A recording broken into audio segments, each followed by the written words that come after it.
So it's my understanding that Jeff Bezos and his wife Mackenzie do not have a prenuptial agreement. And what that means is they have approximately $140 billion in assets that are going to have to be divided through the course of the divorce proceeding. To the side. No. It's all so beautiful.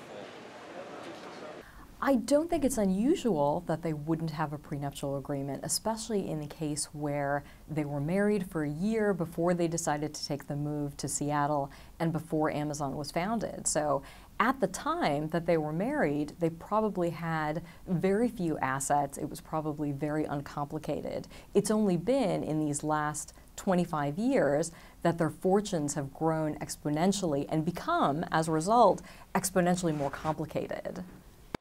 Take this as a gift. We also have here a leather-bound copy of the first book ever. So if I were their attorney, if I were their friend, I would have the exact same advice that I would give now, which is work together, try and make the process as uncomplicated as possible. I understand that they have 4 children, and we all know from personal experience, from familial experience, from anecdotal evidence that no divorce is ever happy. No divorce is ever not traumatic, regardless of how well the parties have gotten along and intend to get along. And so the best thing that they can do for themselves and for their family and for their fortune is not to spend it on lawyers, and instead to work together to come towards some sort of an agreement. Thank you very much for coming. Thank you, David. It's great to be here.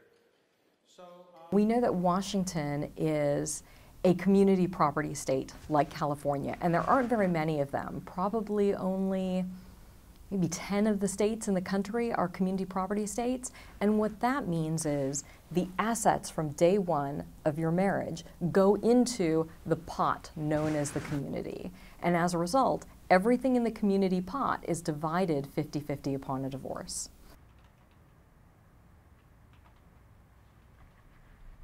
Jeff Bezos, his titles, he's CEO, president, chairman of Amazon. So the stock, as far as we know, may be in Jeff Bezos's individual name, right? Making him an individual owner of billions of dollars worth of assets, right?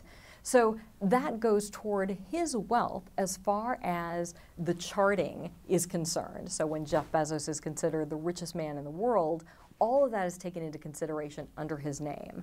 When a divorce goes through, half of his assets, those that were considered to have been gained during the marriage, will now be hers. And so there will be a division of that wealth. And as a result, a division of those assets will bring him down then on the list of wealthy people and bring her up on the list of wealthy people, because now she will have assets in her name.